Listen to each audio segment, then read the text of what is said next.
Welcome everyone to the L7C Podcast Wrestling Edition. Today, I know we say this a lot, but we do have a big episode for you guys today.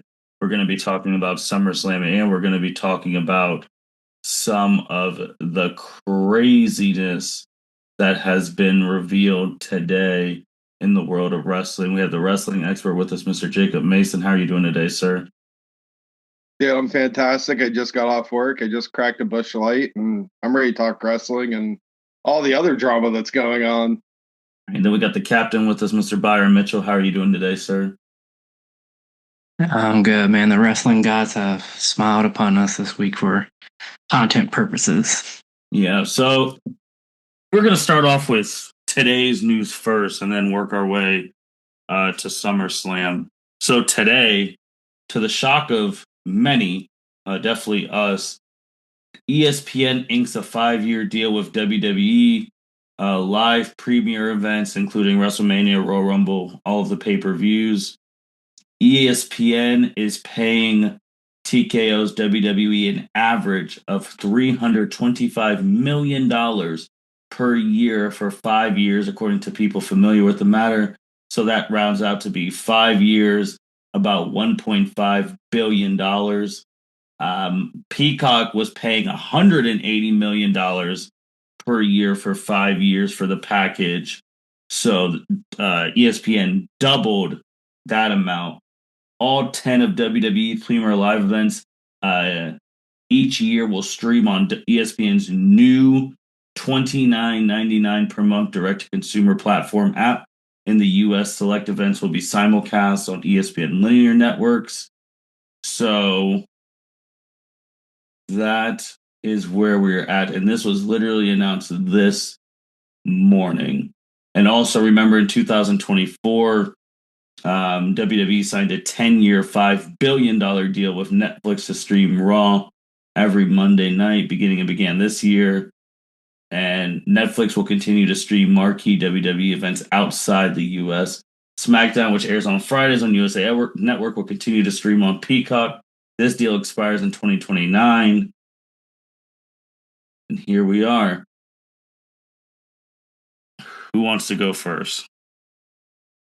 Byron, take it away. All right.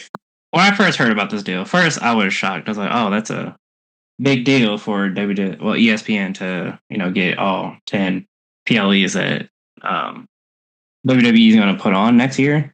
And then I got to really think about it. That is an ass deal for the consumer. First off, like I pay $5 a month for Peacock. So I get the PLEs, all like the history of WWE, like their past pay-per-views and all that fun stuff. I get the NXT paper PLEs, and also whatever other content that Peacock wants to stream, like soccer. I got some fire shows on Peacock. Then I thought about, like, I don't want to pay $29.99 to watch one pay-per-view a month. If that. I'll probably watch other sports, but like for the other people who just have Peacock for WWE purposes, that's ass for them to go pay $29.99 a month just to watch one PLE a month, because they're not going to enjoy the rest of the things that ESPN has to offer because they're not sports fans. And then it's just an ass deal. I don't like it, but WWE is going to make their money.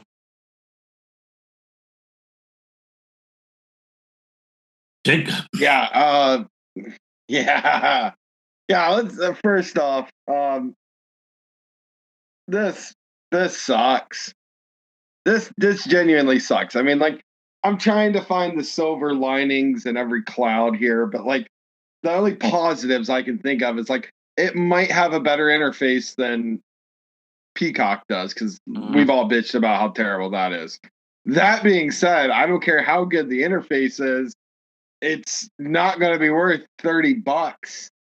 The $30 times 12, 3 times 12 is, it's going to cost you $360 to watch all the pay-per-views for WWE just on ESPN. That's horrible. then on top of that, you still have to pay for Netflix. You still have to pay for some sort of cable. Like I sent you guys that thing earlier. Like, what it's going to be like $1,300 when it's all said and done for you to like watch wrestling. Like, no, I ain't doing it. Like, I'm a big UFC fan. You guys know this. L7C community knows this. I've only paid for one UFC pay-per-view, and I'll be damned if I'm going to be paying $30 every month to be watching that shit. It ain't happening. Like, you're.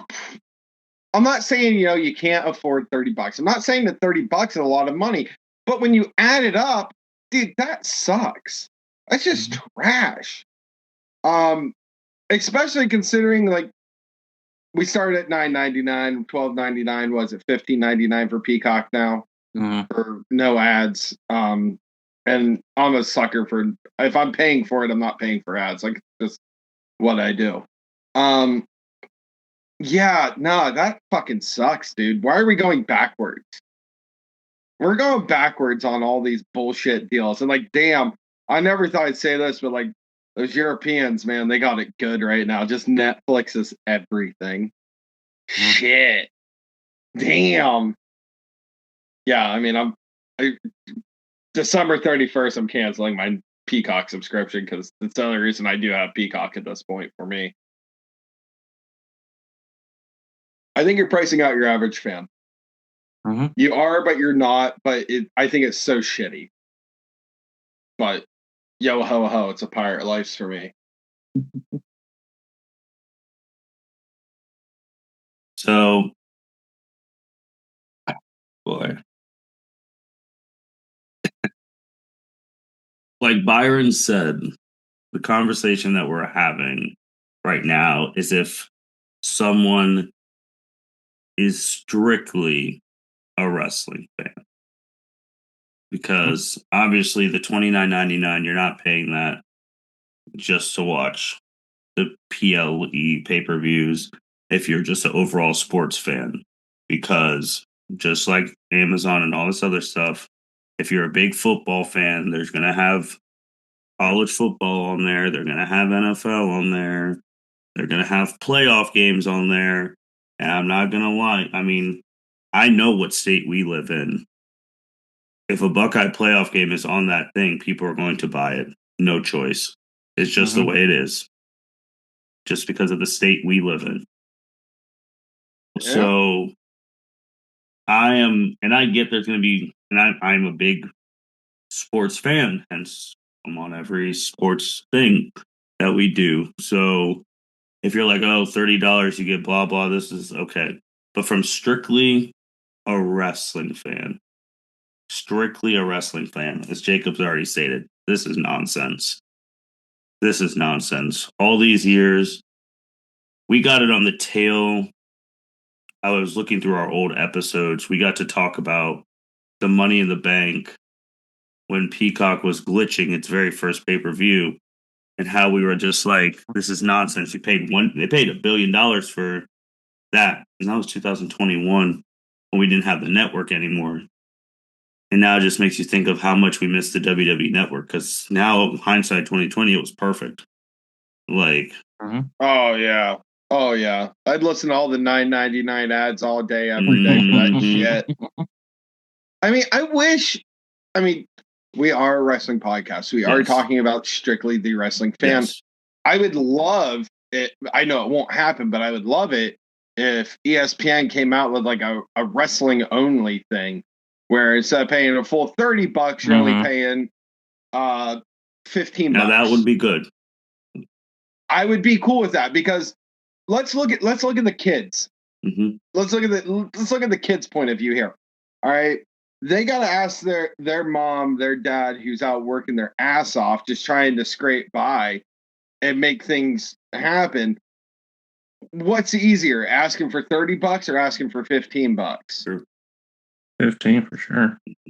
Exactly. We've all been in shitty spots where damn, like $30 is going to make or break us. We've all been there. I mean, I just wish they'd do something like, hey, if we're doing this and buying this for the wrestling fans, then let's do something very specific for said wrestling fans. Because listen, we spend money. We'll gladly spend money, but damn, make us feel like we're worth something. Yeah, I think the biggest point for me, well, I'll get to my biggest point, but I'll keep going. Because I was the one who shared it in the morning to everyone. When I first saw it, the instant thing I thought about is for the details of the new ESPN app. If you have to pay $29.99 for the ESPN app, and then you had to pay a price, like they do the UFC, which I think that's the worst thing ever. That you pay for ESPN Plus, but then you have to pay extra money for a UFC pay per view. That is stupid. That is just terrible business. But if you had to do that with WWE, I was gonna be like, oh yeah, there's not gonna be a chance. But apparently that's not the thing. My biggest thing is that I think WWE's they say they don't forget about their fans. They forgot about their fans, man. My perfect example is if you remember, I think it was around WrestleMania when Randy Orton was talking to just a casual fan, and Randy asked how much tickets were, and the fan told him, and even Randy Orton was like, "Holy shit!" Like, I just think they're outpricing, and this is just what a lot of things, but again, strictly wrestling. They're outpricing the normal folk, and the normal folk are the heartbeat of wrestling. Like the normal folk that work the 40 hours a week, don't get paid much, maybe living alone, maybe having a family, and they're trying to support them. And wrestling is if they're a full blown wrestling fan, wrestling's like their 10 hours a week where they can separate themselves from their hard job, talk to their friends, and live in that reality. That's their storyline. That's their Bachelor. That's their Love Island, the drama of wrestling. The fact you're saying that, hell, I even just opened on the side looking at my dang expense sheet and bills, and I'm like, man, do I really have to figure out how I'm going to spend $380 a year for this app because I need to watch this shit?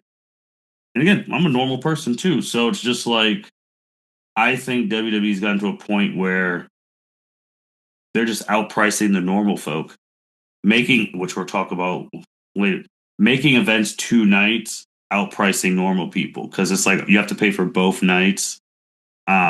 This is outpricing the normal fans. Jacob just said, like, the kids. How are you going to get your baby faces over if the kids can't watch the PLEs? Yeah. Yep. I mean, I'm going to shoot credit. At that point, I know Justin said it, just go back to the pay-per-view model. I like how AEW does it, man. I could buy their pay-per-view on so many different apps if I want to. I could buy it on Amazon and just watch it on Amazon Prime. I could buy it on HBO. I could buy it just from regular pay-per-view stuff. Like, that's what I think they need to go to because it's like there are millions of wrestling fans who do not give a shit about sports. They only care about wrestling. And you're making them spend $300 something a month. And then those are probably the same people who are spending thousands of dollars going to your big pay-per-views, and you're not doing shit for them. It's all a money grab. That's not it. And I don't want to hear shit about you caring about the fans. That's because they're saying, oh, we care. Now these things are going to be bigger spectacle than ever. I do hope ESPN the first pay-per-view they're going to, well, unless they do some day one nonsense, the first real pay-per-view they're going to get is Saudi Arabia. Yeah. And that first pay-per-view, which is Royal Rumble, is going to be shitty streaming because no one has figured out how to have their servers fluctuate for that increase of people watching. Yeah, man. I think they've outpriced they're outpricing the normal folk. Like that you have to really, really plan ahead for these things. And I'm not saying they should make their WrestleMania tickets or Royal Rumble tickets like $2. Absolutely not. I understand that's got to be a couple $100, but if you're asking a family of 4 to spend $2,000 and they're just a normal middle class family, that's tough. Because how can they justify that instead of like saving for a family emergency? All right. Yep. And just to go back, I know it's not how kind of, because they did get Vince out. Jacob, those many years ago, when we talked about Nick Khan slithering his way in, this is Nick Khan doing, man. Yeah, and like, dude, fuck what he said about like, oh, I feel like all the fans will just keep following ship. Like, not all of them, dude. Don't get me wrong. It's it's gonna look like, oh man, everyone's going to Just ESPN. because of the But like you price. said, they're first. Well, no. I feel like a lot of people are going to jump onto ESPN in the beginning because you're getting the road to WrestleMania. What is that going to look like from August to December next That's a year? good point. When wrestling hits its kind of lull, right after SummerSlam, slowly start building up towards Royal Rumble. Like, I wonder what it's going to look like, because I know coming out, we'll be like, damn, ESPN's fucking saying all these record numbers. Like, quote me. I guarantee that's going to happen. 100%. And with that too, yeah, it's going to be record numbers, blah, blah, blah, blah, blah, blah. My other thing, which Byron didn't respond when I tagged you in our thing because I wanted to hear your thing, but you could say it on here. You said quote you on that, Jacob. I'll double quote it. When they're getting record revenue and all that stuff, and there's going to still be 20 people cut next year for price cuts. Yeah. Quote me on that. Double quote me on that too. Oh yeah, roster cuts are. I think the last roster cuts was like at least 90 days ago, so I feel like they do it every 3 to 4 months. So roster cuts are probably coming over this big deal that they just got. Revenue's never been higher.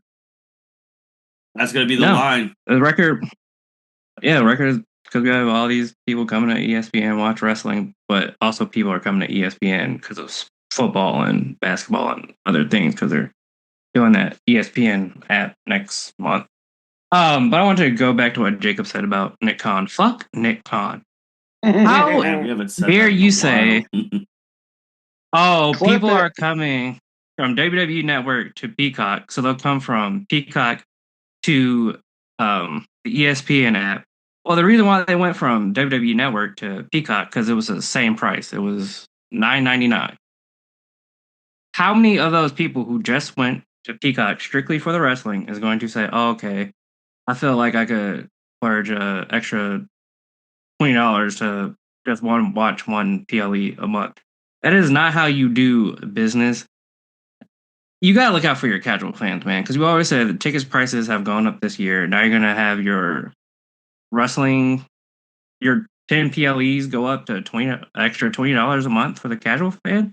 That is so ass. That is so tone deaf to your wrestling fans. It's just like, oh, we only care about money, but they're gonna come because they can't watch it anywhere else. Oh, December 12th, 2021. L7C podcast. Nick Khan picked as Vince McMahon's future replacement. That was almost 4 years ago.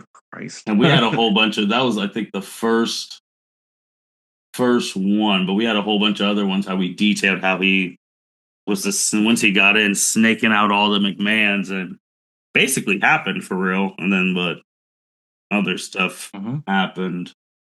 I don't know, man. And then they say, and also for people wondering, like, oh, they're going to get all the No, this is only the pay-per-view, like the big event, the PLEs. Like, this doesn't include the NXT events. This doesn't include the WWE library. Those could go somewhere else. And then if you want to watch NXT, you might have to pay someone else. If you want to watch Bad Blood 1997, that archive might go to someone else. Which it would be smart if it did go to Netflix, at least. But then your Netflix price is probably going to increase. But yeah, man, that I like watching NXT shows. They have been great this year. Like, if they get rid of NXT, like, where is it going to go? Is it going to go to the ESPN app? Is it going to go to Netflix? Is some other streaming service like Sling TV going to pick up NXT? I wonder if this is going to end up happening to the European fan too. Like, is their shit going to get priced out to where instead of everything being on Netflix, it's, ESPN, it's Sky TV, it's fucking Netflix, it's this, that, and the other. You know, it fucking sucks that they have just pieced the fuck out of this thing and just everything to the highest bidder. Because like I remember when the Netflix thing first came, or the Raw came to Netflix, I was like, oh man, they're probably going to buying the rest of the shit. That's probably going to be nice. It's all going to be in one comfy package. My ass. In here. It's fucked, boys. Oh yeah, it's crazy, and we'll wait and see how it is. I think the fact too, it's like one PLE for this stuff, and I think they're overestimating the fans coming over. I think there'll be a good amount of fans paying that $30, and then they'll say, "Oh, we're making record things because the 30 is more than 9, so it looks like it'd be." Hey, but who cares? They're making billions of dollars off these deals, but then they still don't have enough to pay people that will get cut. And I want to hit you with this stat because let's really get into it. This is Nick Khan talking about 38%, 38% of WWE's audience is women.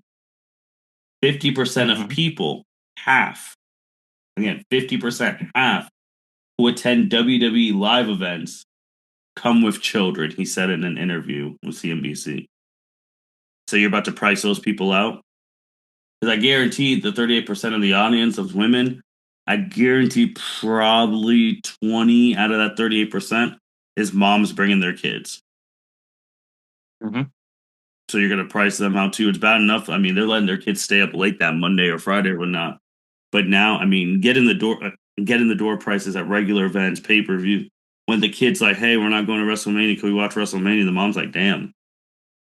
Do I have to make a choice between paying for dinner or having my kid watch Roman Reigns win? Shouldn't be like that. Which, yeah, it's a shitty choice to put on a casual fan who's just, like you said earlier, just trying to escape from their daily life to watch 10 hours of their favorite superstar win. Yeah, I'd even go ahead I'd even say that 10 hours is really pushing it, in my opinion. Let's be real. I, the quote unquote wrestling expert, I don't have enough time in the week to watch every wrestling thing. I'll catch Raw. I'll catch maybe the highlights of SmackDown. I don't have that time. I think 10 hours is really pushing it, in my opinion. Yeah, because I mean, if you do, so it's usually 2.5 hours of Raw. SmackDown's going back to 2 hours, 2 hours of that. That's 5. And I'm doing all wrestling. So just like wrestling, 2 hours of AEW. So that's 6.5. Then 2 hours of NXT. So that's 8.5. Whatever's going. If you have Roku, so I'm watching New Japan. And but that's probably another 2 hours. So 10.5. And if you're died hard, you're listening to us or any wrestling podcast you find. So that's probably an hour to 2 hours. But at least when you're listening to a podcast, you don't have to watch a screen. You can just move and all that stuff. And because again, most wrestling fans just might be listening to podcasts to just get caught up. It's the easiest way. Yeah. That and just Googling results. Yeah. So maybe like average, maybe 4 hours, but like you're pushing like 10.5 plus hours. And then think about it, WrestleMania, if you're doing WrestleMania weekend, that's already half of the hours we just said it for a regular week. So you're already pushing, that's 15 to 20. Yeah. Right. Or like that one weekend where there was AEW, oh my Lord, NXT, Saturday Night's Main Event, and Evolution. That's an extra 8 hours of wrestling. Well, more because AEW is like 6 hours. Yeah, man. It's crazy. We'll see how this goes. We'll see how the first thing operates. It's kind of crazy because I didn't think anything would break what happened at SummerSlam, but this deal, literally, you woke up and the deal happened. So we'll Mm-hmm. see how that goes. We'll probably talk more about it later. Let's go to SummerSlam, boys. SummerSlam, the first 2 night SummerSlam. Night one, night two. We're going to talk about the matches, obviously, and then we're going to talk about the end because the end part of what happened in the end is going to probably be the biggest discussion we're going to have on today's episode with a certain individual. So we'll be buckling, getting you guys ready for that. But let's start. SummerSlam night one. Roman Reigns and Jey Uso. They were going against Braun Breaker and Bronson Reed with Paul Heyman. Roman and Jey took the dub. Jacob, thoughts on that? I was just happy that it didn't end the night. Yes. I yes. was like, I don't give a shit who wins. I mean, actually, I still wanted Bronson to win, whatever. But I was like, damn, at least it's not going on last. Like, the world is healing. So I thought for like 2 days, and Nick Khan fucked my world up this morning. Yeah, we all thought. I mean, we all thought it was going to be the last match until Punk said, I forgot what interview. He's like, no, him and Gunter are going to be the main event, and rightfully so. So, Byron, your thoughts on this tag match? I missed this match because I was coming back from a pool party. I did want Braun Breaker and Bronson Reed to win because I think they needed the win more. But we'll see where they go from here and if Roman Reigns shows up to work. Feel good moment here. Charlotte Flair, Alexa Bliss. They defeated Judgment Day, Roxanne Perez, and Raquel Rodriguez. Charlotte and Bliss. This team has really got the fans behind them. They got the crowd chanting, "We want Charlotte," which is absolutely wild. Even she has admitted it herself that she never would think she would get these type of chants from the crowds. But Alexa Bliss has brought out a new side of the character of Charlotte that is very refreshing, and can't wait to see how this tag team goes. And if you watched it, they kind of paid homage, to the Roman Reigns, rest in peace, Bray Wyatt, when Bray pointed, Roman speared him, and then he hit the Sister Abigail for the win. They kind of did that as well. But Byron, your thoughts? I think the right team won. I think Raquel and Roxanne are gonna. I know they already challenged on Monday, but I feel like they're not done with Charlotte and Alexa Bliss. So I'm excited to see what happens. And sometimes you need a fresh persona, and Alexa Bliss was able to bring that out of Charlotte Flair. And also, just with Roxanne Perez, you gotta pay attention to the year she's having. Like, she's been in her first on the main roster. She's been in second place in everything.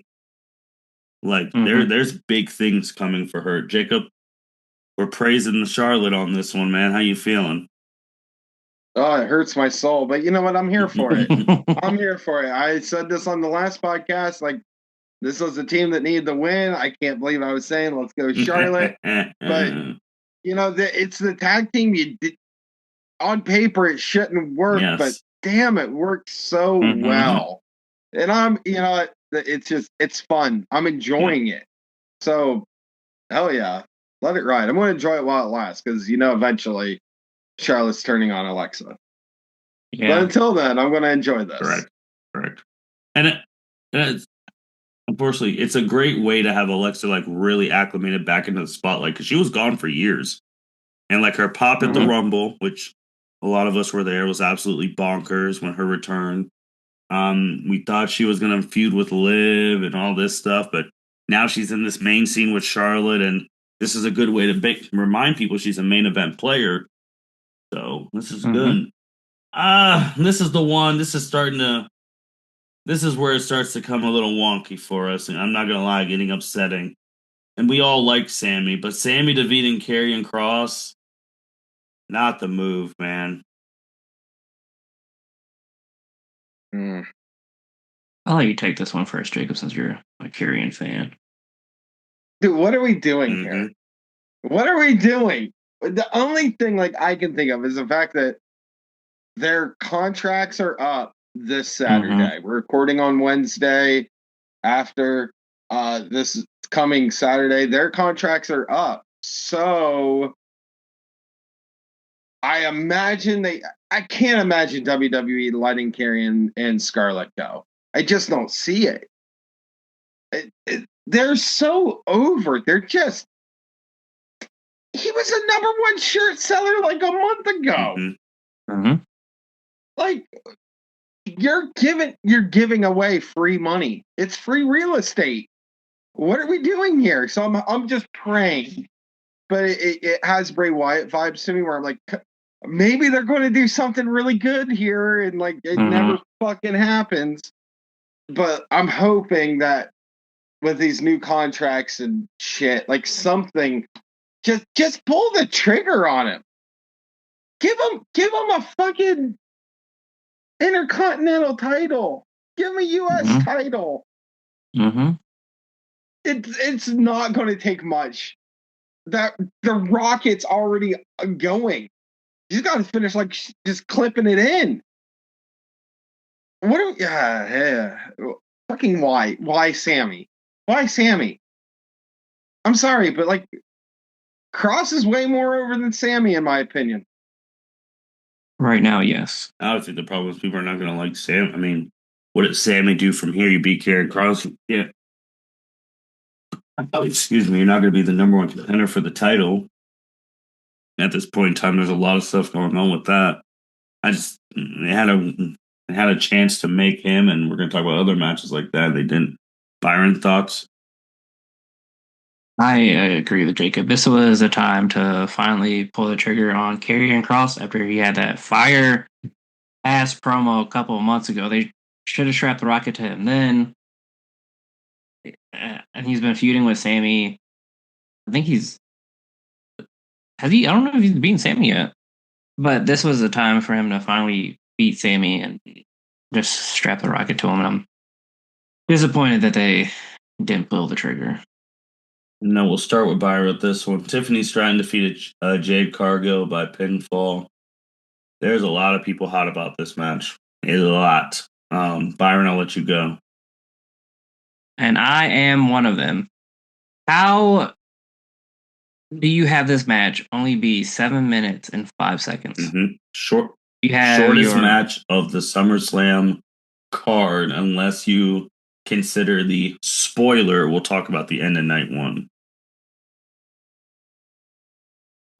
You have your WWE Women's Champion Tiffany Stratton, and you have her number one contender Jade Cargill, who's had a phenomenal year this year. She came back, attacked Naomi in Elimination Chamber.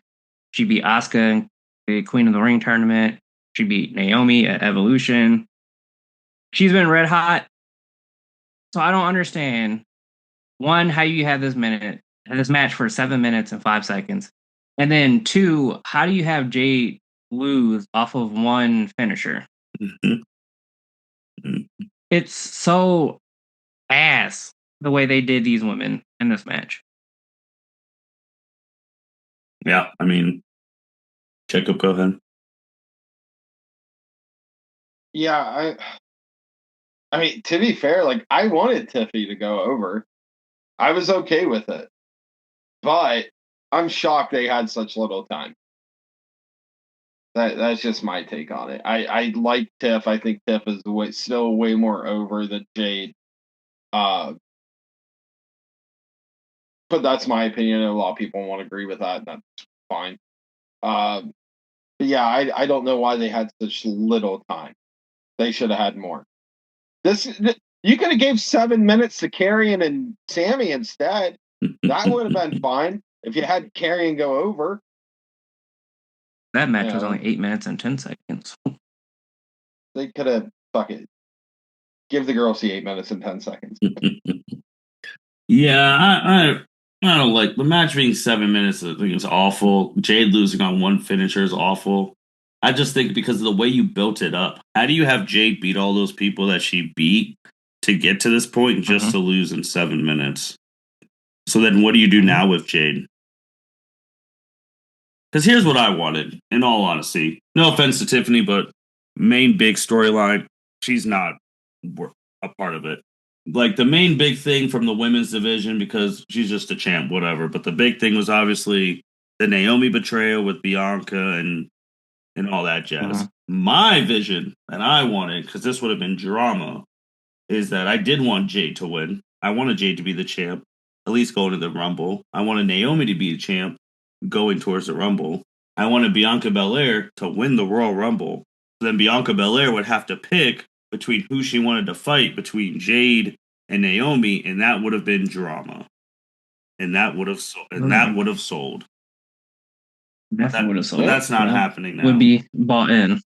Because now it's like Tiffany, it's kind of crazy because Tiffany now is undefeated on PLEs currently right now in 2025. So it's like, where does her story go? Does Jade get a rematch?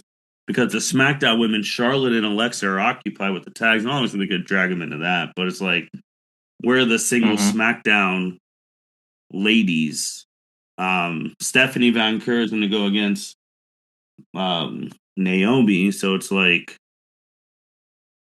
that's what I'm looking for Tiffany. Like, what's next? Like, they don't have any storylines to sink your teeth in with her right now. She's just, oh, I'm the champ. Someone come challenge me. No story, nothing. That's my problem with her right now. You know, I just put up the SmackDown Women's roster because I'm trying to see who. Bianca, she's supposed to come back soon. Mm-hmm. Julia has a United States Women's Championship right now.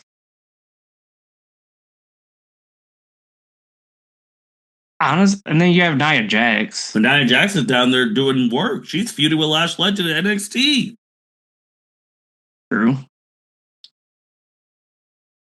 So, like, those are your big names. No offense to the rest of the ladies, but they've been relegated to, like, mid-card status outside of Alexa, Charlotte, Bianca, Julia, Jade, and Nia.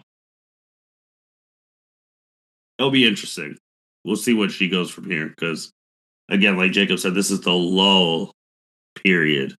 But I feel like she's going to wrestle at Clash of Paris. I mean, I feel like they're going to do a big thing for that. Mm-hmm. We'll see. The celebrity match of this year, Drew McIntyre and Logan Paul defeated Randy Orton and Jelly Roll by pinfall.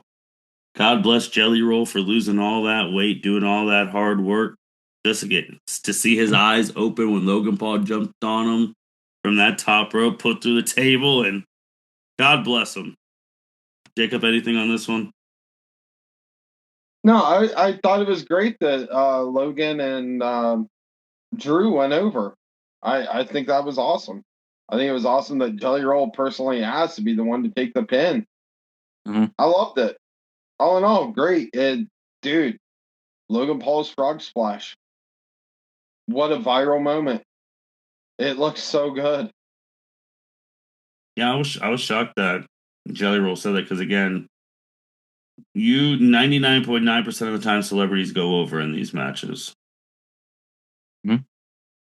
So, Byron, thoughts? Right, it was a good match. I enjoyed all of it. I commend Jelly Roll for, one, losing all that weight, and then two, stepping into the ring with Drew McIntyre, He's one of my favorite superstars. And then there's Logan Paul, who it's always good for a viral moment in his matches. But after that, he thought he was going back to the back, but he said, no, I can still fight. And then hit a couple big moves. He had a black hole slam on Logan Paul. We thought he was about to win the match, but wasn't meant to be. But it was overall, I enjoyed it. Mm-hmm. Main event: CM Punk, Gunter, championship. Man, 30 minutes. Jacob, thoughts on the match? Well, to reiterate what I said earlier, I was just happy to see it went on live. Mm-hmm. Like, and what a fucking match, too. It was so good. Like, damn, those two did work. And Gunther is going to get some well earned time off here.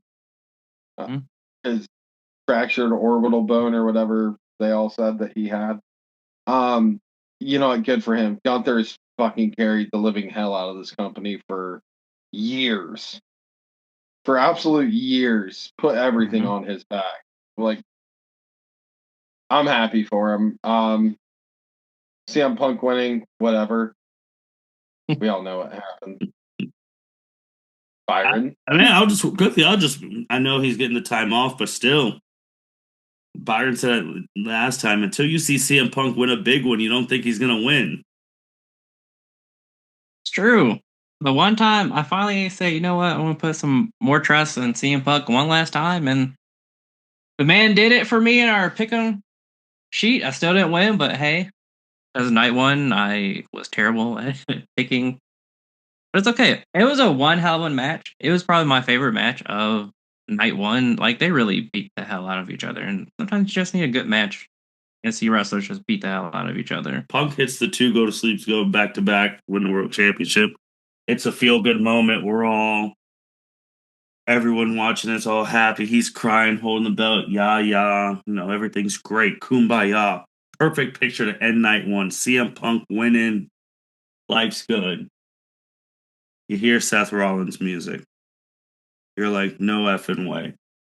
Seth Rollins comes out with Paul Heyman in the crutches. You're like, all right, he's still hurt. Maybe he's just sending a warning shot saying, I'm going to come for you.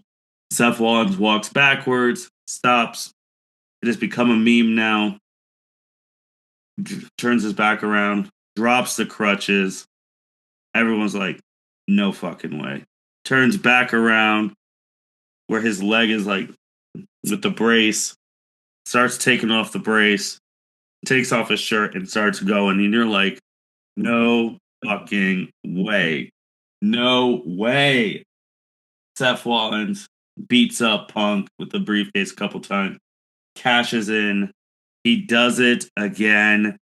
Now they're calling it the ruse of the century. He has another Money in the Bank classic history-making cash-in.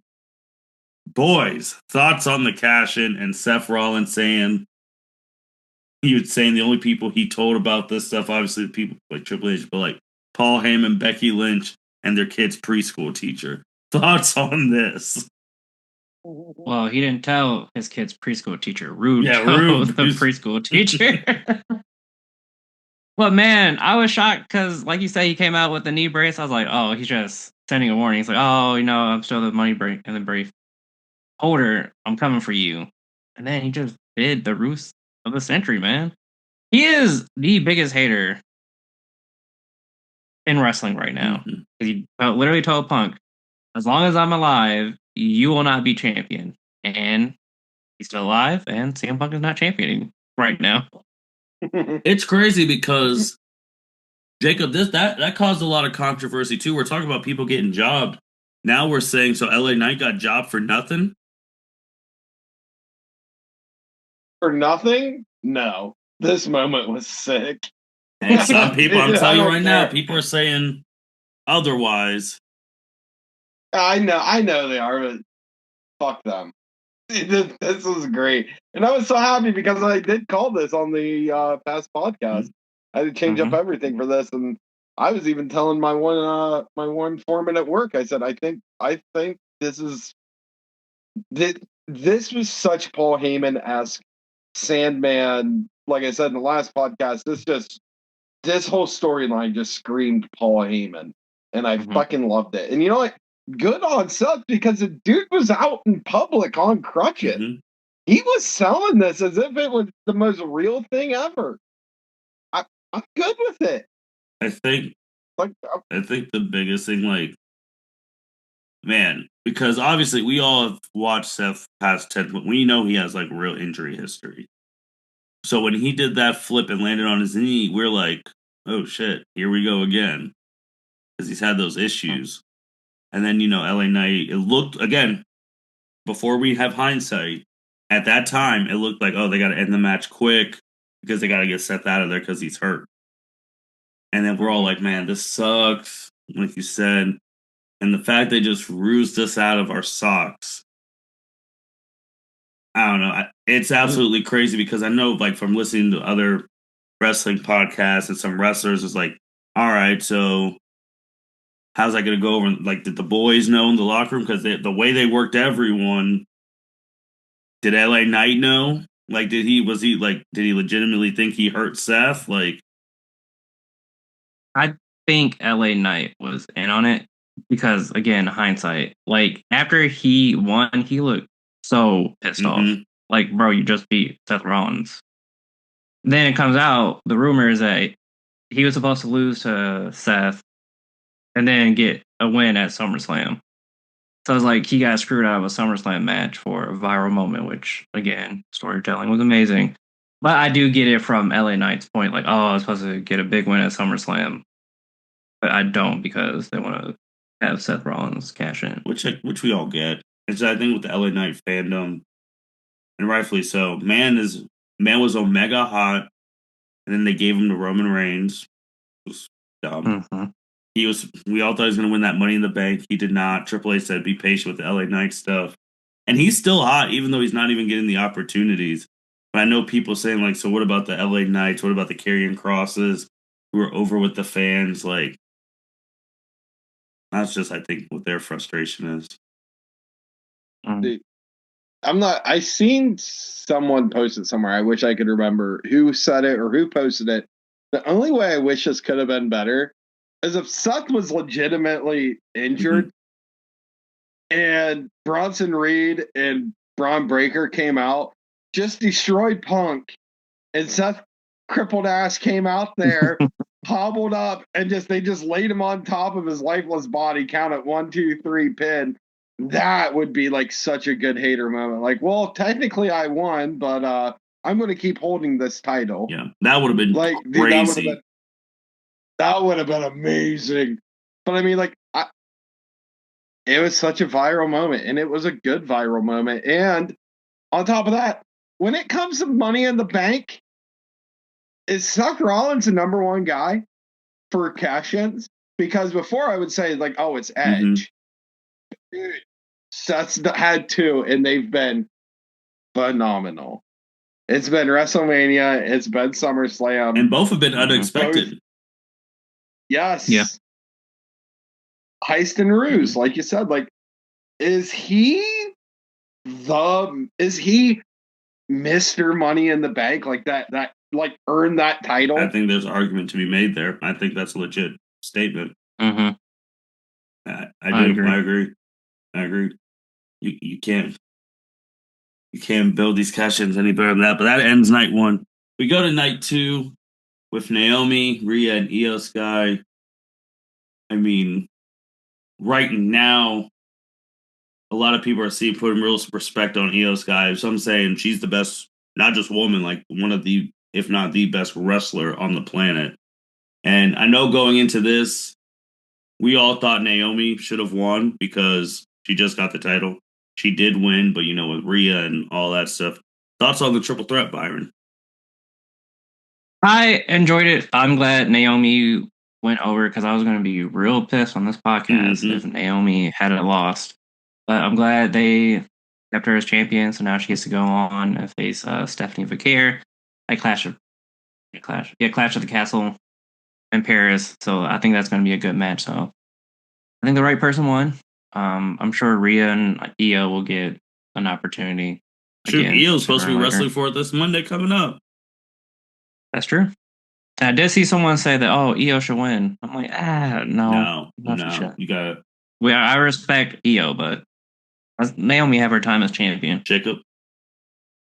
I said this on the last podcast. I really didn't care too much about this match going into it. I didn't care too much for this match going out of it. It's a match.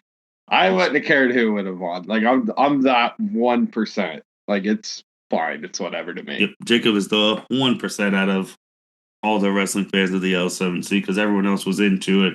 Especially the beginning with Naomi coming out. I didn't know who that guitarist was with her dad who could play the damn thing. So, yes. I think with her winning and all that stuff, just seeing these women, because especially Rio, combined their names, Rhea and Io right now are probably the two top women in WWE. Not from like a stature, like work rate and all of that. Mm-hmm. And those two together just make magic. They do like that. Mhm. That is their. That's their two. That is their Sasha Bailey. Like that is their two. Mm-hmm. Trish Lita. Especially, yep, it's those two. Those two go. And that time, when it's time, when she finally beats, when Rhea finally beats Io, is going to be crazy. Mm-hmm. This next match for me, people, what Jacob just said the previous match, a lot of people are like, oh, they're not going to be into it because it's a 6-man tag. I will say right now, watching it with the boys, this match was fucking going. This 6-man tag team match might have been my favorite match of the whole thing, unbiased, not my favorite performance, because I have a 48-year-old who was going absolutely bonkers on the night. But this match, I loved it. And I loved that the Wyatt still won. This pure chaos.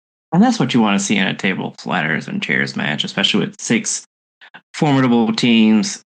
Just chairs were being broken, tables were being broken. My favorite spot is when was it Nate and Frazier did a Spanish fly from the ring onto an outside table to Angelo Dawkins, and it was phenomenal. Spanish fly is one of my favorite moves, and just to see it from the oh my god, it got me hyped. Jacob. This was match of the weekend. And it's not even close, in my opinion. I thought this was the fucking best. I'll be real. It maybe because I'm looking at this through rosy glasses and hindsight's not 2020 there quite for me yet. This might be my second favorite TLC match of all time. Whoa. Mm. Whoa. Like, dude, this was fucking good. Everyone was getting spots. Candace was getting spots. Like, the Candace taking that bump was like, for me, being a massive Candace fan, it reminded me of like indie wrestling Candace. And I was just like, oh shit, this is amazing. Like, and no one gave a shit about that match going in. Because no one gives a shit usually about the 6-man match. But then when you're actually watching it, you're like, whoa. And honestly, I think the wrestlers knew that going into it. I think all those wrestlers were like, everyone's looking past this. And we're about to burn the house down. Like we're setting everything ablaze. It's going to be amazing. I think they went in with that attitude, with a chip on their shoulder, and damn, they fucking killed it. You couldn't ask anything more out of any of those wrestlers. They literally put their lives on the line. Like, not to sound cliche, but dude, those spots are nuts. Yeah. Yeah, and I also think they had extra motivation because the Dudleys and the Hardys were in attendance for it. No, they went wild, man. They went crazy. Second longest match of night 2, Becky Lynch, Lyra Valkyria. If Lyra loses, she cannot challenge for the title as long as Becky Lynch is champion. This went 25 minutes. No disqualification, no count out. Last chance match for Lyra, like I said. We all thought Lyra was going to. Becky wins via pinfall. Bayley does get involved. They put that storyline into it as well. But for the resident Becky Lynch fan on the podcast, Byron, Becky winning this one. First off, as a resident Becky fan, I'm obliged to say, fuck it, we ball, champ shit. However, as a wrestling fan, I 100% think Lyra should have won, because you can't have that type of stipulation where, oh, if you lose, you no longer get to challenge for the championship while this person has a title. It sucks that she lost. I don't know where Lyra goes from here, because she can't fight Becky again while she has a championship unless Becky loses it. It sucks. As a wrestling fan, it does suck that Lyra Yeah, because now lost. she's going to go to the back of the line in catering because now from Monday it's going to be Becky Lynch and Nikki Bella. Which I don't need to see. And we know Nikki Bella is not going to win because she's not a full timer like Becky. So, Jacob, thoughts on Becky actually winning? Well, let me tell you something, brother. When you say your prayers and eat your vitamins, anything's possible. Oh, I hate you. But I get it. And listen, yes, Lyra Valkyria can no longer challenge Becky for the title, but no one said Miss El Grande Americano can't challenge Becky for the title. That's true. That's very true. That'd make me so happy. I want everyone to be an El Grande Americano over here. I love it. Fucking C. Whatever. Let me tell you something, brother. Becky wins. No way. Becky Hogan. Oh man, I was shocked she won. I really was, because I was like, damn, what's Lyra about? That's another young buck who should have went over but didn't. Yeah.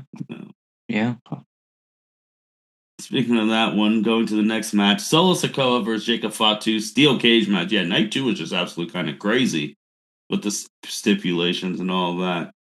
Solo wins. I was sad because I wanted Jacob Fatu to win because he's just absolutely crazy.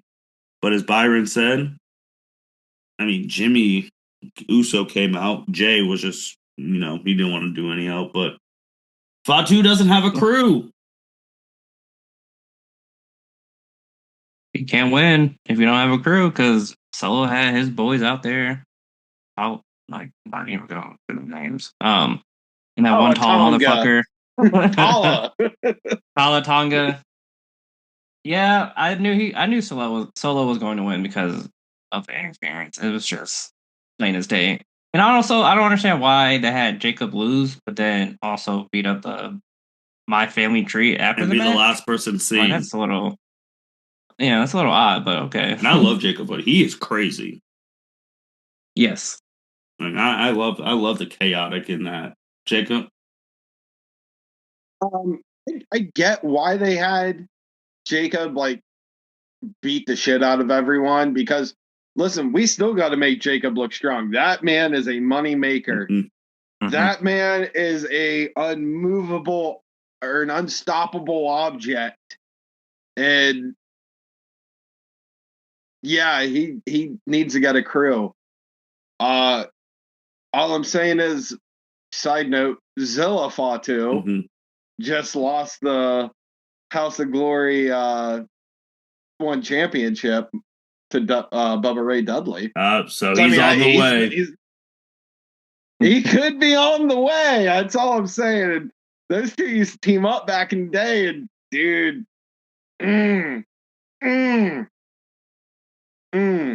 yeah. Plus, eventually, Tama Tonga is going to end up coming back when he gets back from injury, and dude, that storyline writes itself right there. Like, ooh, does he side with his brother in Solo, or does he side with his bro Jacob Fatu? And first off, I would never refuse Jacob Fatu because I'm scared he'd beat the living shit out of me. Just from trying to stay alive standpoint, but eventually, all right, here's my question. Do you guys think this is the last match we have between Jacob and Solo? No. Then why the fuck was it on a steel cage match? Good. Wow. Because a steel cage match should always be the final match of any rivalry. Good point. That's a good point. I feel like since War Games is coming up, I feel like they're gonna have My Family Tree versus Jacob's crew if he gets one. Yeah, I could see Tribal Chief-esque versus My Family Tree-esque type shit. Second to last match, Dominic Mysterio beating AJ Styles while pinfall. Crazy that this is the 20-year anniversary of the Dominic custody battle match between Eddie and Ray. Thoughts on this one? Dude, this is fun. This is a fun match. It wasn't a barn burner, but it was a fun match. AJ coming out to the lowrider and everything. Awesome. With the sun. Dominic going over, even better. Loved it. Mm-hmm. Loved it, dude. Fucking Dominic Mysterio. I mean, how can you hate the guy? I mean, you can hate the guy, but can you really hate the guy at the end of the day? That dude is living the American dream at its finest. Chicken tendies, PSPs, and all the women. Like, let's go. Fucking shout out Dominic. Byron. Yeah, I enjoyed this match. Like Jacob said, it wasn't a barn burner, but there's some good stuff. I like the homage that they paid to the 20-year anniversary of the custody battle with, like I said, AJ coming out to, and Eddie Guerrero's like get up and pants, and then Dominic paying homage to his father with his attire, and then gotta have the classic Eddie spot, which they did with the chair. It was a good match. And then I love just like after there's a Instagram post by Ray said, "Man, I wish Eddie would have won and claimed custody." Yeah, no, I don't really have any much to add on it. Like with this was mine, I was just like, I really don't care for this match in particular. It's just now with this, what someone like AJ Styles? I mean, he's still feuding with them, but I would like AJ Styles to be more thrust into the main event scene because that's where he belongs. Because he's AJ Styles. Do you think he wins another title before he retires? He hangs it up. Yeah, because he said, and like their pre-SummerSlam hype up, like they do before big people PLEs, he said this might be his last SummerSlam.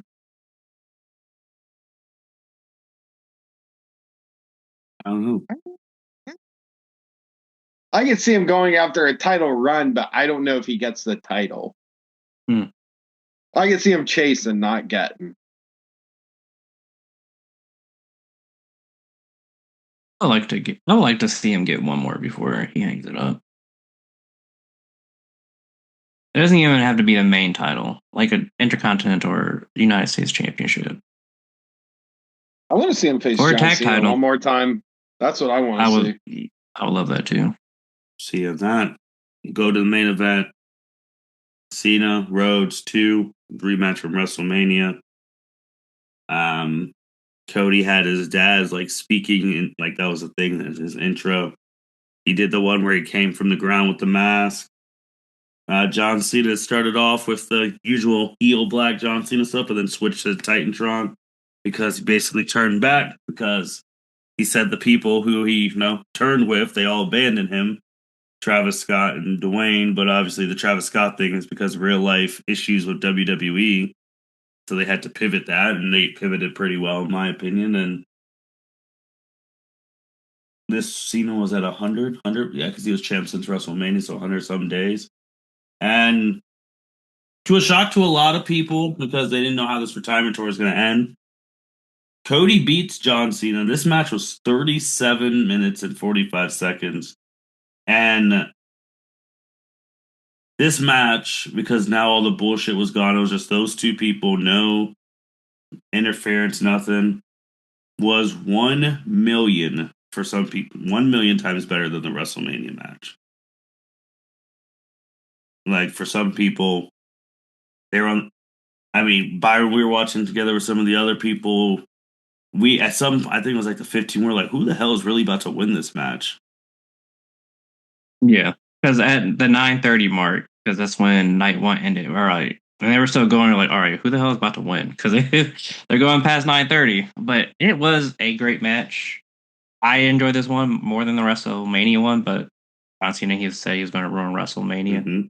Wrestling, which he did at WrestleMania. But this was a feel-good moment to have face Cena back, shedding the heel clothes. And they put on one hell of a match. And then that spot where John Cena comes up from Cody Rhodes' entrance with Cody on top of him, and then just the light behind them.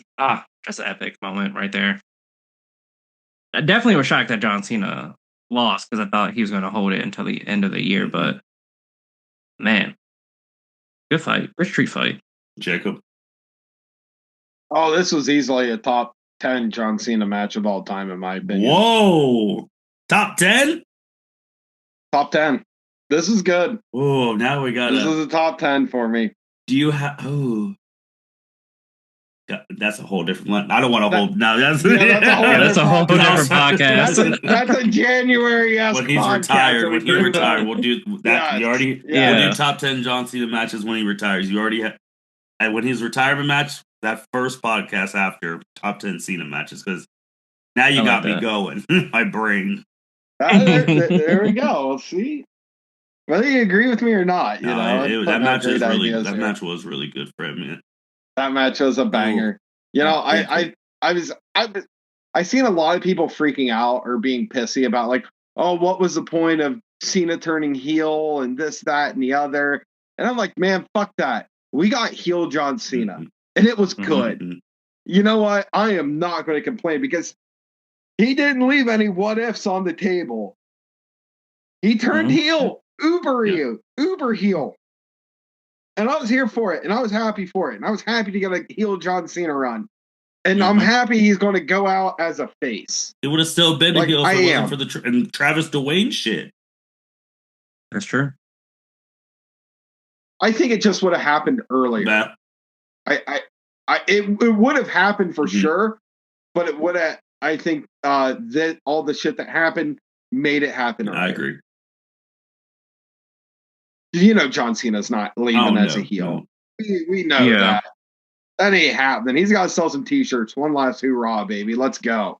Martin's got to buy at least 10 more T-shirts for this. No, I got my two. I got the last real champion, and I got the 17 one. There is John Cena merchandise I do need to buy, but it's not shirts. There's no other shirt that he can make unless the Super Mario one that he wrestled Roman Reigns came available. But that's old now.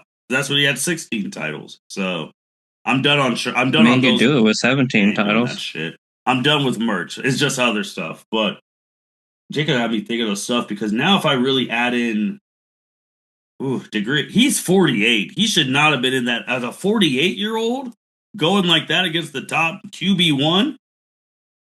Yeah. And he even said at the end of the match, he's like, hey, man, that's the best I got now. Like, like he was going like first person to kick out of the Cody 3 thing. So that's when I was like, holy shit.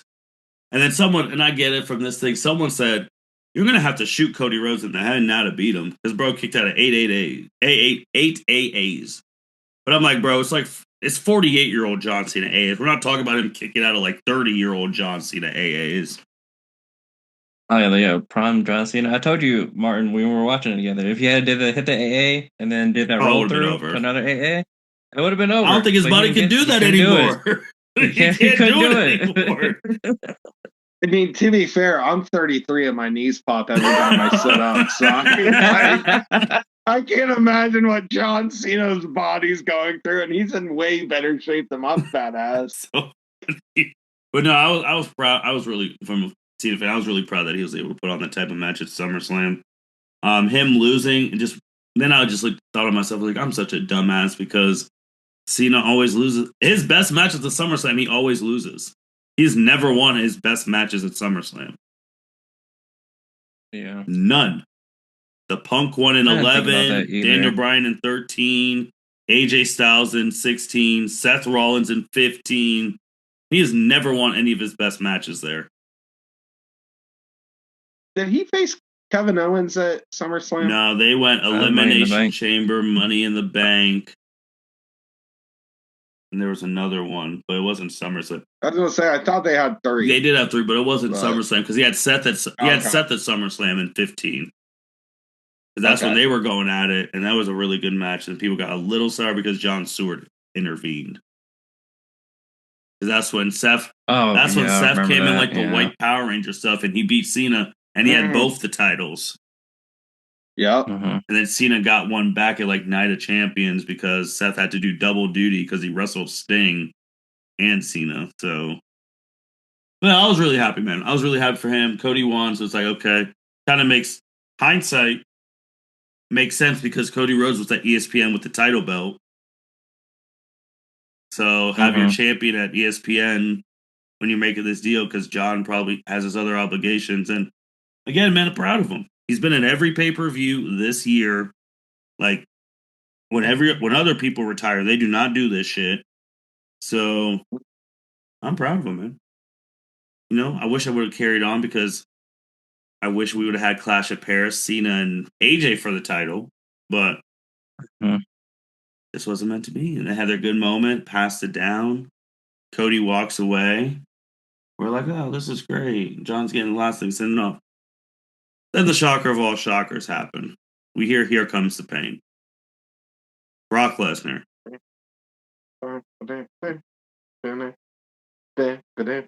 Jaw drop. Michael Cole says, holy shit. And this is what we're ending the pod on. Jacob, first part, thoughts on when you actually saw Brock Lesnar walk out. Dude, first off, Here Comes the Pain is such a good theme Yes. song. Dude, Mhm. that's Austin's glass shattering is like always top. The Mhm. Undertaker's gong is like second. Here Comes the Pain could be number 3. It's a top 5 because, like, did you hear that? You know it. You know it. You know what's about to happen. Yeah, You when know we hear who's that guitar riff at the beginning. Oh yeah, dude, so good. We didn't think he was coming Ever. back. No. We didn't think he was coming back because he said he'd never come back if the old man wasn't there. Oh, we're gonna get in all. Oh yeah. Oh yeah. Oh yeah. We're gonna. We'll talk about it, but no, I was. It was like it was a legitimate goosebump moment because you had no idea. There was no rumors leading up to this. It was just Brock Lesnar's living on his 12,000-mile ranch shooting moose every other day. Like that's all Brock Lesnar Go to his does. kids' track Like, meet. Track her kid. yeah, Yeah, his daughter's track meets. exactly. Like you didn't. No one expected this. It was wild, goosebumpy. Byron. I was shocked as hell because when I was watching it with you, and I know you were shocked as hell too. Like you said, literal jaw drop. I was like, holy shit. They actually got Brock Lesnar to come back from his ranch. Holy shit. And he's about to face John Cena.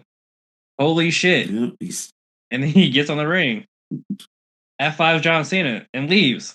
Holy does shit. it every time, man. Every fucking time he comes back. F5 Cena, leave my guy the fuck alone. Yeah, I don't have. I was thinking about that all that night when it happened. I'm like, wow, what the hell are we getting into in this WWE world? Because as soon as the dopamine of him F5 and Cena, him walking out, the Peacock thing shows out, that dopamine starts to end. Then the other version of, wait a minute, holy shit. Wait, why is Brock Lesnar back? Wait.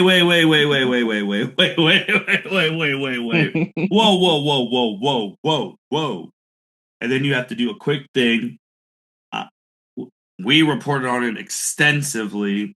The Vince McMahon lawsuit with Janelle Grant and Brock Lesnar is named in the lawsuit. The lawsuit is still ongoing. Long story short, because Jacob alluded to the old man, and this part of the lawsuit, the old man was using Grant to get Brock Lesnar to re-sign contract deals. So she was doing sexual acts or sexual demands, and that's how Lesnar was re-signing his deals. And with that ongoing, it went from torch pass, Cena, Cody, blah blah blah to what the fuck is WWE doing? Okay, we need to change what's WWE doing to what's TKO doing. That's fair. That is fair. That is fair. I feel like that needs to be said first and foremost. That is true. That is a good point because it's not just, it is TKO. Because you got to know the backlash and the hell you are about to ensue. And also because they pussied out and the first day Lesnar is back, they don't they're like, oh yeah, we're not doing press conferences anymore. Yeah, that's some real hoe shit right there. I gotta give Tony Khan props because he's never done that, and he's got to face some shit. Yeah. Had a whole press conference where CM Punk was bitching, which led to everything. And shout out to Tony Khan, and shout out to my boy Hangman Adam Page too, AEW's world champ over there. But now, when you put the real life into it, Byron, I know, man. What are your thoughts? I'm still shocked that they brought him back, and then you had Triple H say, "Oh yeah, we call Brock Lesnar and told him it was time to come home." He said, "Okay," and like there has to be more to that. Like, whose idea was it in the first place to bring Brock back when he still has his name on a lawsuit, which it's still going, still open, still going, and they tweeted, like, Janelle Grant's attorney representation tweeted about it the day after. It's just, I don't know how you have the balls to bring that controversy back into the WWE. I don't want to get us canceled, but if the only reason Brock was signing contracts is because of Ms. Grant, I'll leave it at that. You think, you know. Yeah, I hope not. I really hope not. But again, I'm not trying to get us canceled. This is the same guy who left when Triple H took charge. Yeah, he's like, and Triple H is still in charge because he's like, oh, let's keep it a buck. I'm not going to get provided that piss anymore. Like, allegedly. So, Jacob, your thoughts once you really start thinking of the real world implications. Okay, so you two aren't too scared to get us canceled. I'm not. So I'll speak my mind here. So I have a bunch of different takes on this. First off, has Brock been charged with anything? Not at the current moment. Not at the current moment. All right. Now, me and you both, Martin, have said this on this podcast multiple times, where we do not like throwing people under the bus until you are innocent until proven guilty. Enzo Amore, number one example. Yes, Enzo, you beat me to the punch on that one. Enzo Amore, right there, ladies and gentlemen. All right. So, am I saying Brock Lesnar's a good guy? No. But I am saying that he is technically innocent until proven guilty. That being said, TKO, of course they're going to bring fucking Brock Lesnar in. Let's just look at the UFC, ladies and gentlemen. They brought him in for UFC 200, ended up main eventing UFC 200, and they knew he was pissing hot the whole time, and he was raged out. That's true. They knew it. That's true. They knew it. But you know what? It didn't matter. Want to know why? Because they sold tickets. They put asses in seats and they sold T-shirts. And let's be real, who's the number 1, 2, 3, and 4 selling person on WWE Shop right now? Top 4 items, all Brock Lesnar. So everyone can be outraged and say this is sickening, this is despicable, this is this, that, and the other. But I'll be real with you. Money talks at the end of the day. And TKO obviously loves their money. And they're going to do what it takes to make their money. And this isn't a black and white situation. This is a gray area. Is it legally? Are they in the right? Yeah. Morally, are they? But it's their company. They can do with it what they want.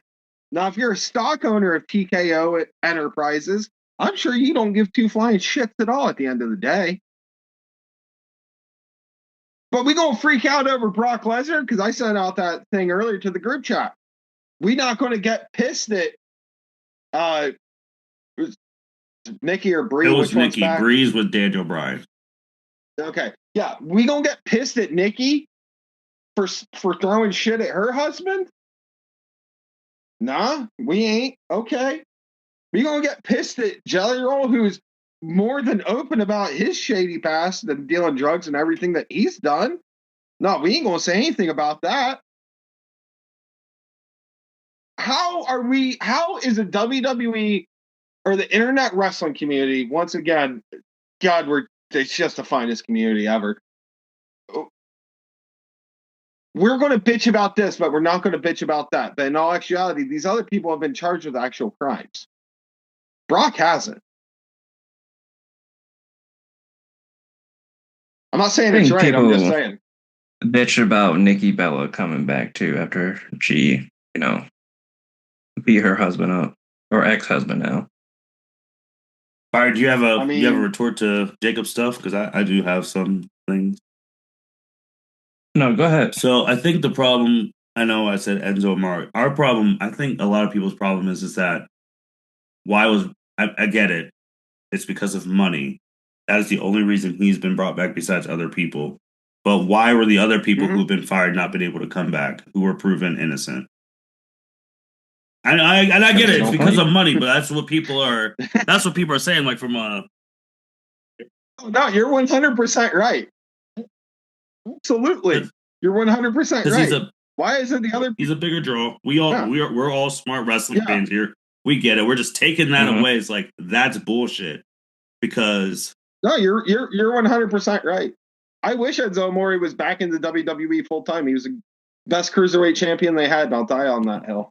And then stuff of like other people who've been fired for significantly less than what Brock is currently accused of. CJ Perry. Yeah, I mean, yes, man. Here's my other thing. Here's my thing with that. Because you brought her up. Having, and I get it's your policy, having an OF or a fan thing or whatever, that is not against the law. That is a legal job you can have. And then people were getting fired for that. So people are like, so Mandy Rose and all them could get fired for making extra millions of dollars, but Brock Lesnar could sexually assault a woman all she wants. And again, still going through proceeding. Allegedly, but still. Allegedly. And get to come back and make millions. Do you think, though, like, I've asked myself this question. You guys tell me what you think about this, too. Because this does partially contradict with what I said earlier. But, like, what do you know here? You have to think TKO did their own investigation onto it. You would have to think they know more than what the public knows. No, to your point, there was a tweet that came out that said WWE legal, like basically past Brock. Say Brock is okay to come back. Until his ass has to testify. Right. Like, you can do your own internal investigation and be like, I didn't see anything wrong, but everyone's like, come on, Byron, you're a football fan. How many times does the NFL do internal investigations from someone getting their ass whooped and whooping on some girl? Oh no, trust me, I know. Like, I'm just saying what the tweet was. Yeah, I know. It is a double-edged sword either way. However you look at it, there is no real right answer. There's no real wrong answer on this whole thing, in my opinion. I think the only right answer is they can't be pussies. Them being pussies make it worse. That's for me. The fact that the fact that you canceled the press conferences and then you're going on ESPN. Oh, Brock Lesnar. Oh, the fan, they're so happy. Blah blah blah. And then Paul Heyman saying, "No, you got to bring up the things." Because Paul Heyman said his thing. He's like, "Oh, you can't kiss." Blah blah. And then, of course, people said, if that was your daughter who went through that stuff, you'd be singing a different fucking tune. But since it's your boy... Stephanie and Macho Man Randy Savage. Yeah. I mean... But my thing is that you get your ass up there, you take real questions, no bullshit, from the real journalists, and be like, you know what he's accused of and all of this. What? How did he come? How he is on this lawsuit by name? How is he able to come back? But y'all forced Vince the fuck out. Y'all said, you gotta go, dude. You have to go. Right. And I think that's the biggest thing. Like, they forced Vince and all out. the people on the other Laurinaitis, all of them. Laurinaitis, anyone who's on that lawsuit had to get the fuck out. And we know how much money Vince made the company over the years. But then you said, "Oh, Brock's okay to come back." So is Vince okay to come back? And then they tried. Then here for me, they tried to put it on my man John Cena. That's when I got hot because Triple H was like, "Oh, John Cena wanted to. That's why we made the thing." Then John Cena the next day says, "I've been saying the same thing for 25 years. Whoever they put in front of me, that's who I wrestle." So don't do that to my goat now, because then Paul, we're gonna have to have a different conversation. Because then CM Punk, when he sat out there in 2011 and said the doofus son-in-law shit. Because Brock Lesnar is not a locker room person. He's going to be in his own fucking thing. And I know they didn't ask the opinions of anyone there. So it's like, he's not going to talk. He's probably not going to do promos. What happens when he has to wrestle WrestleMania? Like, oh, damn, bro. You got court that day. That's going to be a shit story. That would be crazy. Do you think, though, like, Triple H probably wanted to do I'm playing devil's advocate here. Do you think Triple H wanted to do his end of night presser that he does after every PLE, but the lawyers, TKO lawyers, were like, absolutely the fuck That's not. That's a good point. Because I feel like, honestly, like, this is a situation where fuck putting Triple H out there. Let's put Paul Heyman out there. Let's put the ultimate heel manager out there and let him take questions and shit. My problem is though is that every wrestler on everything is going to have to do the fucking company line. Oh, it's great to have Brock Lesnar back, and they won't be able to speak how they really feel because everyone's going to walk on thin ice now. Because it's one of those things where if someone puts controversy on your team, all your teammates have to like, oh, how do you feel about so and so and your team doing X, Y, Z? I'm gonna leave that to so and so. Let the head honchos, but the head honchos can't talk about it. Who the fuck can? That's a great point. Can I ask you guys something else here? Because selfishly, when I after like the dust dies down, did we finally get Gunther versus Brock Lesnar? Did we finally get Braun Breaker versus Brock Lesnar? And part of me selfishly is like, I don't care. I want to watch this match. I mean, depending on how long Gunther's going to be out, but the thing with Lesnar is like,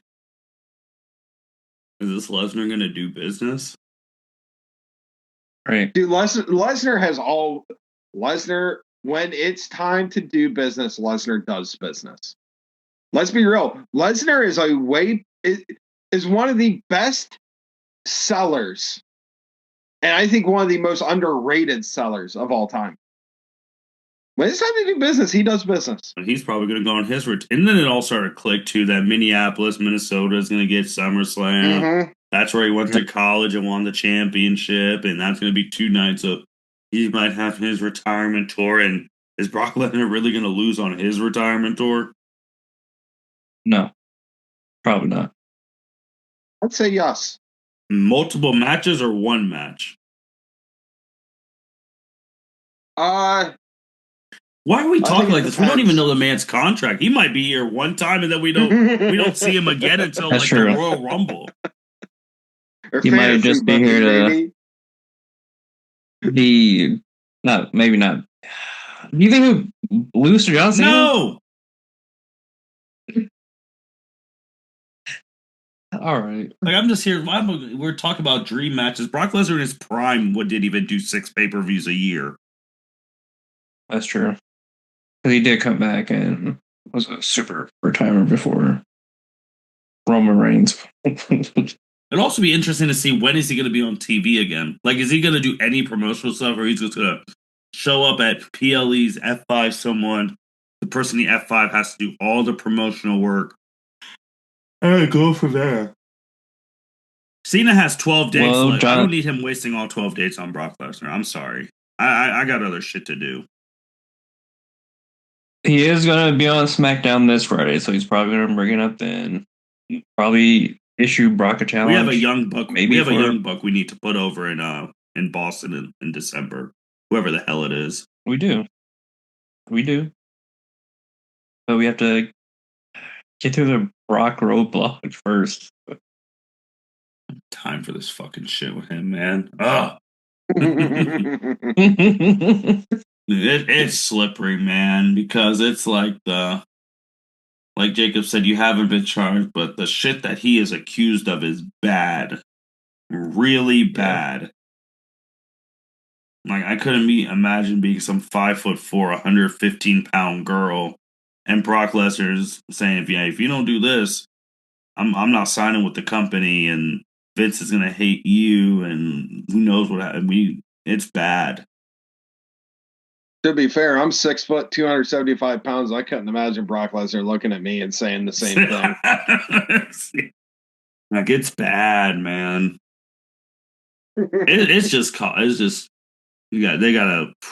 it's very delicate because you can't have him on a show one day, then go into court the next. Yeah, that's a PR hell. Yeah. Yeah, but they could probably pay off a judge to move a date. I mean, you could have just said there's legal ways to just continue a hearing, not Brock. It's TKO. They're charging $30 for a pay-per-view now. They can afford to pay somebody off. Man. Allegedly, of course. Allegedly. Unless they're paying him off how the old man paid off Brock. Allegedly. Oh, man. Anything else on the Brock stuff? Oh, no. I got nothing. I'm just anxious to see how this plays. I'm not gonna lie. When I went to sleep, I was like, I can't believe my GOAT lost the 17th title and then got F5 by Piss Boy, allegedly. That's what I was thinking about for 3 days straight. He got F5 by someone who likes girls' piss, allegedly. So. No, the crazy thing is, like, once that new ESPN deal broke, I did say, wow, they really signed Piss Boy on Sunday, and then now we got this bullshit. Shit is probably to pay his fuck ass. Because we know he was making $10 million a year. God, now I feel like I'm back in 2015 getting fucking hot about Brock Lesnar. All before bedtime. Such a fucking pain, man. Anything else, guys? This was a big pod. Dude, allegedly, this was my favorite pod we've done in a long time. The bad thing is, if they keep dropping news like this, we could wake up tomorrow and there could be crazier news. That's true. I'm on afternoons the rest of the week. We'll make it happen. And also with the thing, all this shit and all this promotion, where the fuck is Dwayne? He's on the TKO board office. But he's not going to send a tweet like, congratulations. Like, where the fuck is he at? I'm surprised he didn't send a tweet at 3 a.m. when everyone was asleep. Unbelievable. I really, like, not a word? Okay. That being said, thank you everyone for listening to the L7C podcast. Make sure you like, rate, comment, subscribe wherever you listen to.